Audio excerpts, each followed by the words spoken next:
Today we'll be looking at 5 ways that you guys can use to improve yields in your system. Now it doesn't matter if you're a beginner or you're an advanced grower with years of experience, these will surely help you increase your yields.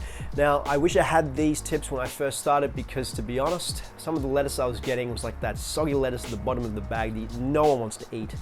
And we don't want soggy lettuce. Hi, I'm Alex. Welcome to my channel where it is my aim to help you guys improve your growing space. Tip number 1 is we're going to be measuring the amount of light at the plant canopy so we can optimize it for the plant that we're growing.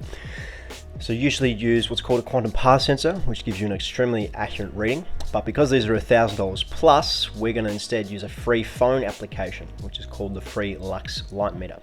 So essentially it uses the front camera on your phone and you hold that up at the plant canopy level and it'll take a reading in lux, and then you transfer this lux using an online calculator to what's called PPFD. So PPFD stands for photosynthetic flux density, and it's a better measure of light that plants can see. So we type in at the top the amount of lux, which is the spectrum. We're going to stick with natural daylight. It gives you a spectrum graph of the color distribution, and then we're going to calculate it and work out that it's in micromoles per square meter. So this is the scientific reading. So we're going to take this into our final calculation, which is called DLI, or the daily light integral. So it gives us a more accurate depiction of the amount of light the plant gets over the course of the day. So the time is simply the amount of time the lights are on for, how much daylight you have.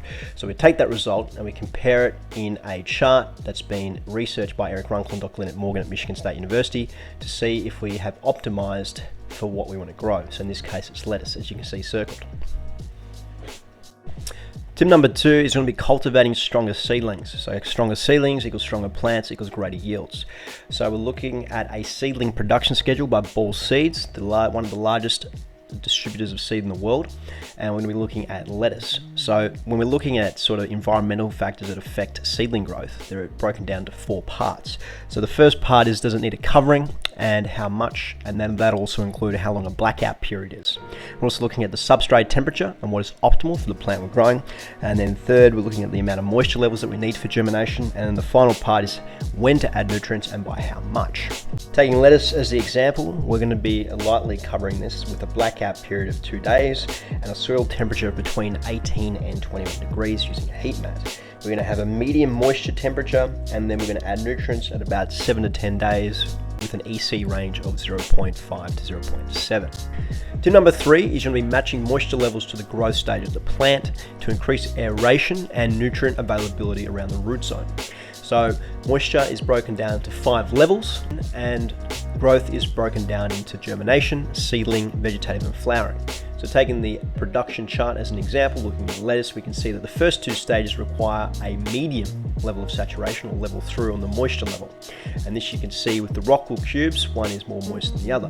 As we transfer into stage 3 and 4, so we're looking at the vegetative and flowering stage, we're going to be increasing the amount of flow to increase nutrients into the system. Tip number 4 is you're going to want to add biochar to your plant grow media. Numerous studies have shown how effective biochar is in increasing yields, growth rates and overall health of your plants. Now, what is biochar? So biochar is essentially charcoal that's been heated at a very high temperature in a low oxygen environment. But the temperature that it's heated in actually changes the pH, which can affect the pH in your system or your soil. So you want to get biochar from a reputable supplier. Now, just one study actually showed a 5% amendment of biochar in cocoa peat. So just 5% in cocoa peat, so cocoa husk, significantly increased the diameter of fruits produced for both cherry tomatoes and peppers, with a potential for 20% improvement in yields, right? So why does this happen? Why is biochar so effective?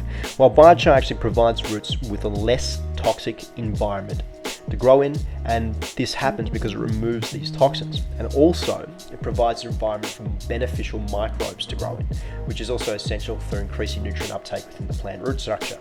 Now, it doesn't matter if it's in your garden or your hydroponic system, biochar is sure to help you increase your yields. All the research papers and articles are linked below. Finally, tip number 5 is you want to be adding fulvic acid or humic acid as a foliar spray or directly to the roots of your system in both soil and hydroponic nutrient solutions. Now, they act as biostimulants to increase growth rates and yields and overall quality within the plants, with many studies actually showing their positive effects across the board. In fact, one study actually showed with humic acid application at 1,000 parts per million, we can see increased harvested flowers within gerbers by up to 52%. Now, studies with fulvic acid of a foliar application are usually between 1 and 3 grams per litre, or at a root application between 25 and 150 parts per million. And these all saw increased yields and quality across the board as well. Don't forget to like and subscribe this video if you found it helpful. Thank you for joining me today. If you have any questions or you want to see more content like this, please reach out in the comments below.